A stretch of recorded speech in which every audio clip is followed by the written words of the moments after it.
EAMCET exam కావాల్సిన A to Z details అయితే ఈ వీడియోలో మాట్లాడుకోవచ్చు. అండ్ ఇంకా చాలా మందికి డౌట్స్ ఉంటాయి.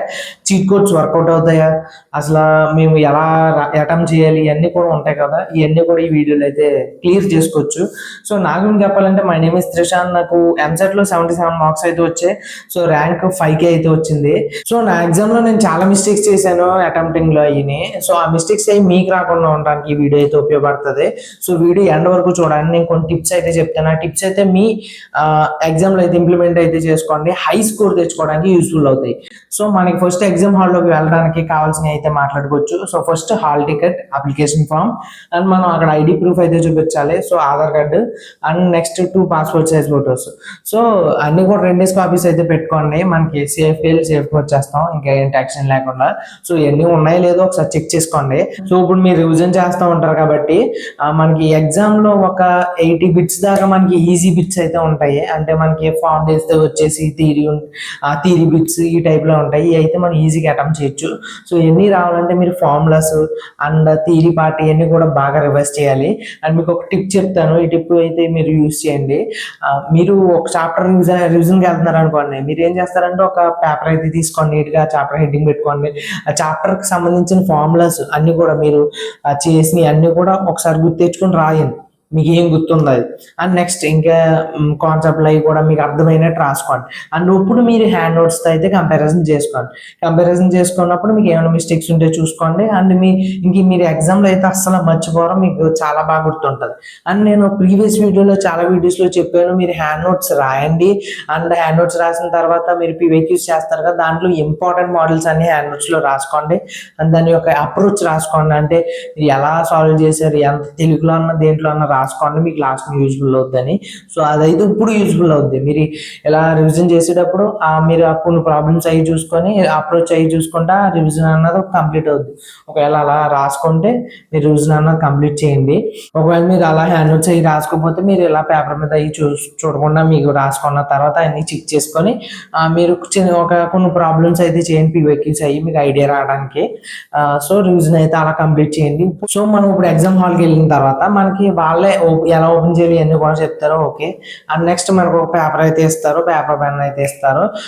దాని తర్వాత మనకు ఓపెన్ చేయగానే మీరు రాసేయడానికి ట్రై చేసేయండి. మీకు ఏదైతే ఇప్పుడు దాకా మీరు కష్టపడి ప్రిపేర్ అయ్యేది అండ్ ఏ సబ్జెక్టులో అయితే మీకు ఆన్సర్స్ వస్తాయో ఆ సబ్జెక్ట్ అయితే స్టార్ట్ చేయండి. స్టార్టింగ్ నేను ప్రీవియస్ వీడియోలో కూడా చెప్పాను. అంటే మీకు ఒకవేళ కన్ఫ్యూజన్ కూడా ఇంకా స్టార్ట్ చేయకపోతే 2 సబ్జెక్ట్స్ తీసుకొని 2 సబ్జెక్ట్స్ అయితే కంప్లీట్ చేయండి అని. సో అలా చేసిన వాళ్ళు అయితే మీకు పేపర్ అటెంప్టింగ్ కూడా ఈజీగా ఉంటుంది. అంటే మనకి 160 క్వశ్చన్స్ మనం 3 అవర్స్ అయితే పెడతాం టైము. ఇప్పుడు ఏం చేస్తాం అంటే 120 క్వశ్చన్స్ అదే టైం పెడతాము. అండ్ మిగిలిన ఆ 40 క్వశ్చన్స్ చీట్ కోడ్స్ అవి వాడతాం. కానీ అంటే మనకి టైం ఆ సేమ్ టైంలో మనకి క్వశ్చన్స్ అనేవి తగ్గినాయి. అంటే మనం ఆన్సర్ అటెంప్ట్ చేయడానికి అండ్ ఆలోచించడానికి కొద్ది టైం అన్నది పెడతాం. సో ఇదైతే బాగా యూజ్ఫుల్ అవుద్ది.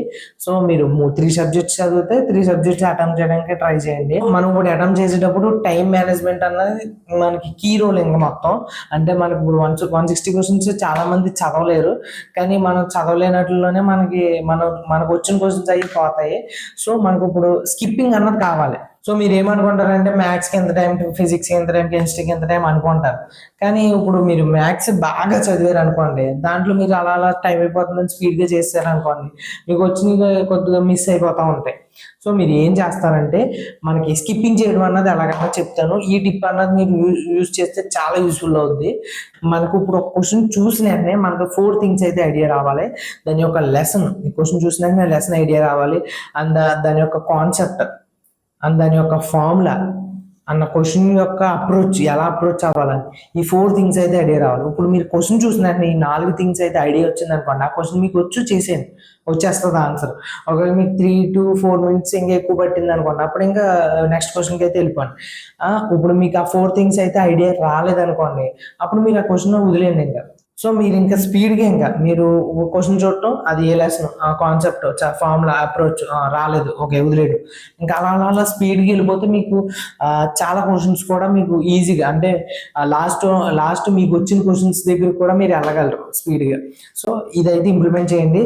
సో మనకి ఇక్కడ ఇంకో కేసు ఉంది ఏంటంటే మనకి ఇప్పుడు ఈ 4 ఇట్లో మనకి లెసన్ తెలుసు, కాన్సెప్ట్ తెలుసు, ఫార్ములా తెలుసు, కానీ అప్రోచ్ ఎలా చేయాలన్నా తెలియట్లేదు అనుకోండి.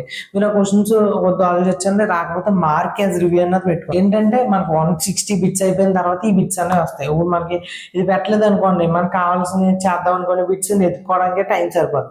ఇవి పెట్టుకుంటే మనకు 160 బిట్స్ అయిపోగానే నెక్స్ట్ కోడికి ఈ బిట్స్ అనేవి వస్తాయి, మనకి అప్పుడు ఆలోచించుకోవడానికి ఉంటుంది. సో మీరు ఫస్ట్ ఈ స్పీడ్గా వెళ్ళి మీకు వచ్చిన బిట్స్ అన్ని ఒకసారి కంప్లీట్ చేసుకుంటే మనకి ఒక సేఫ్ సైడ్కి వచ్చేస్తాం. నెక్స్ట్ మనకి ఇంకా మీరు చేయగలనే బిట్స్ మీద ఎక్స్పెరిమెంట్ అన్నది చేస్తాం. అండ్ దాని తర్వాత లాస్ట్ మీరు 15 to 20 మినిట్స్ అయితే ఖచ్చితంగా చీట్ కోడ్స్ అయితే పెట్టాలి. ఆ టైంలో మీరు ఇంకా ప్రాబ్లమ్స్ చేద్దాం అనుకునే ఆలోచన ఉంటే ఆపేసుకోండి. అంటే మనకు ఒక ప్రాబ్లమ్ సాల్వ్ చేసిన ఒక 3 to 4 అయితే చేయగలరు. ఇప్పుడు మనం అదే చీట్ కోడ్స్ అండ్ ఇంకా దాని మీద ఇది అప్లై చేస్తే మనకి ఏదోలా తగులుతాయి, ఒక 5-6 దాకా ఇంకా ఎక్కువ తగలచ్చు. సో మనకి చీట్ కోడ్స్కి టైం ఇవ్వడమే మనకి ఆ టైంలో కరెక్ట్ డెసిషన్. అండ్ మీకు ఇంకోటి ఏంటంటే ప్రతి ఒక్కరు ఆ చీట్ కోడ్స్ పెట్టేస్తే ఇంకా వచ్చేస్తాయి, ప్రతిదీ ఇంకా చీట్ కోడ్ పెడితే చాలా వచ్చేస్తుంది, కరెక్ట్ అయిపోద్ది అనుకుంటారు.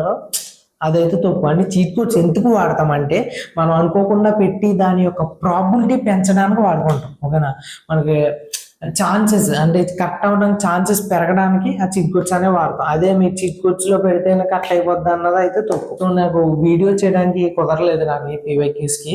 సో నేను ఏబీ వాళ్ళకి చీట్ కోడ్స్ ఆ వీడియో అన్నది చేస్తాను. సో మిగిలిన TS వాళ్ళకి టైం లేదు కాబట్టి నేను కింద డిస్క్రిప్షన్ లో కొన్ని సజెస్టెడ్ వీడియోస్ అయితే పెట్టాను, ఒక 2 వీడియోస్. ఆ 2 వీడియోస్ కంప్లీట్ గా చూడండి, మీకు ఫుల్ క్లారిటీ అయితే వచ్చేది చీట్ కోడ్స్ మీద. సో మనం కూడా ఒక 40 to 50 బిట్స్ అయితే అటెంప్ట్ చేసాం అనుకోండి, మిగిలిన బిట్స్ కి మనం చీట్ కోడ్స్ అవి వాడతాం. చీట్ కోడ్స్ కూడా కొన్ని వాటికే పనిచేస్తాయి. ఓకేనా, ఒక ఒక మీరు ఒక 100 బిట్స్ కి ఒక 40 బిట్స్ పనిచేసినాయి అనుకోండి, మిగిలిన వాటిని ఏం చేద్దామంటే మీరు ఫస్ట్ ఒక పేపర్ ఇచ్చారు కదా, దాంట్లో ABCD అని పెట్టుకొని, అండ్ మీరు ఇప్పుడు ఆప్షన్స్ అవి పెడతారు కదా, మీరు ఆప్షన్స్ పెట్టేటప్పుడు మీకు ఇది ఐడియా ఉంటుంది కదా, 1 2 3 4 5 అని. సో ఇవి వేసేసుకోండి. అంటే మీరు ABC అని పెడతారా, ఏ ఆప్షన్ పెట్టావు ఏ ఒక గీత, బి ఆప్షన్ బి ఒక గీత, అలా పెట్టేసుకుంటారు. సో లాస్ట్కి వచ్చేటప్పటికి మీకు ఏ ఆప్షన్ అయితే తక్కువ ఉందో, ఇప్పుడు D తక్కువ ఉందనుకోండి, D ఒక 5 ఎన్నో పెట్టారనుకోండి, మిగిలిన అన్ని కూడా D పెట్టండి. ఎందుకంటే మనకి 4 ఆప్షన్స్ కూడా ఇదివరకు బీసీలోనే ఉంటాయి అంటారు, కానీ ఇప్పుడు అలా లేదు. అంటే ఏ ఆప్షన్ ఎలా ఇస్తారన్నది కూడా మనం చెప్పలేము.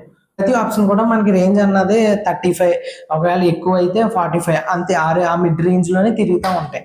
సో మనకి తక్కువ ఏదైతే తక్కువ పెట్టామో అది పెట్టేస్తే లాస్ట్ కి మనకి ఎక్కువ వచ్చే ఛాన్స్ ఉంటది.